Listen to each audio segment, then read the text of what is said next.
नमस्कार, आप देख रहे हैं एशिया न्यूज इंडिया। मैं हूं कीर्ति सिंह। पिछले कुछ दिनों से लगातार झारखंड में देखा जा रहा है कि बारिश कुछ ज्यादा ही हो रही है।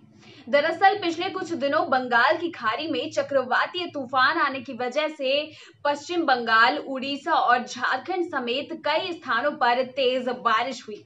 इस बारिश की वजह से सभी नदी नाले उफान पर थे और कई तालाब और डैमों पर खतरे से ज्यादा की निशानी बताई जा रही थी, जिसके बाद बारिश खत्म हुई और लोगों ने राहत की सांस ली। लेकिन अब आपकी जानकारी के लिए बता दूं, एक बार फिर से बंगाल की खाड़ी में एक और चक्रवातीय तूफान उठने की आशंका जताई जा रही है, जिसे लेकर मौसम वैज्ञानिकों के द्वारा ये भी अलर्ट दिया गया है कि मंगलवार तक बारिश होने की संभावना रहेगी। जिस तरह से आपने देखा कि पिछले कुछ दिनों अलग अलग स्थानों पर बारिश हुई, अगर मैं झारखंड के विभिन्न जिलों की बात करूं तो हर स्थान पर ज्यादा बारिश देखी गई और 5 से 4 मीटर तक सड़कों पर भी पानी भरी हुई।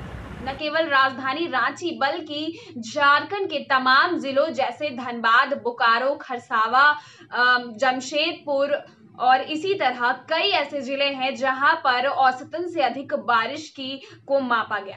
आपकी जानकारी के लिए बता दूं कि राजधानी रांची की एक ऐसी ही सड़क है जिसका नाम अड़गोड़ा है, जहां से आए दिन वीआईपी और आला अधिकारी गुजरते हैं। वहीं से विधानसभा जाने की रास्ता भी है और प्रोजेक्ट बिल्डिंग जाने के लिए मुख्यमंत्री हेमंत सोरेन भी उसी रास्ते से गुजरते हैं। लेकिन पिछले कुछ दिनों से देखा जा रहा था कि उसी अड़गोड़ा रोड पर बारिश का पानी इतना जमा हो गया था कि जितनी भी गाड़ी वहां से पार हो रही थी, सभी को पार होने में परेशानियां हो रही थी। कई लोगों की गाड़ी में पानी घुस गया, दर्जनों गाड़ियां पानी में घुसकर जब बाहर निकली तो उनकी गाड़ी रात में भी बंद हो गए।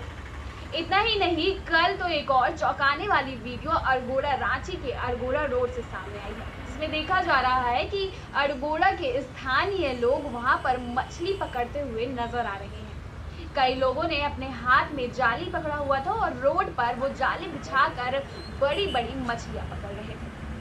ये आपने और हमने सपने में भी नहीं सोचा होगा कि जिस रोड से कभी वीआईपी, मुख्यमंत्री और बड़े बड़े आला अधिकारी गुजरते हैं, उस रोड से कभी मछली भी पकड़ा जाएगा और इस तरह की स्थिति होगी। इसे ये अनुमान लगाया जा सकता है कि जब वीआईपी रोड की ये स्थिति है तो राजधानी और राज्य के विभिन्न जिलों की सड़कों की क्या स्थिति होगी। ऐसे में जरूरी है कि एक बार सड़कों का भी जायजा लिया जाए और मुख्यमंत्री को इस पर ध्यान देने की आवश्यकता होगी। खैर, अगर मैं मौसम वैज्ञानिकों की बात करूं और राज्य की मौसम स्थिति की बात करूं तो जिस तरह से मैंने आपको बताया कि अभी उड़ीसा और बंगाल की खाड़ी में एक और चक्रवातीय तूफान आने की संभावना जताई जा रही है, जिसे लेकर मंगलवार तक इन सभी स्थानों पर जैसे हजारीबाग, बेरमो, दुमका और उत्तरी सिंहभूम, पश्चिमी सिंहभूम समेत राजधानी रांची में हाई अलर्ट जारी कर दिया गया है, क्योंकि पिछले कुछ दिनों जिस तरह से बारिश हुई, इसे लेकर आगे भी और बारिश होने की संभावनाएं जताई जा रही है। लेकिन चौंकाने वाली बात यह है कि जिस तरह से पिछले कुछ 3 दिनों से बारिश देखी जा रही है, ऐसे में भी जितनी औसतन होनी चाहिए थी बारिश की, उससे कम ही बारिश हुई है।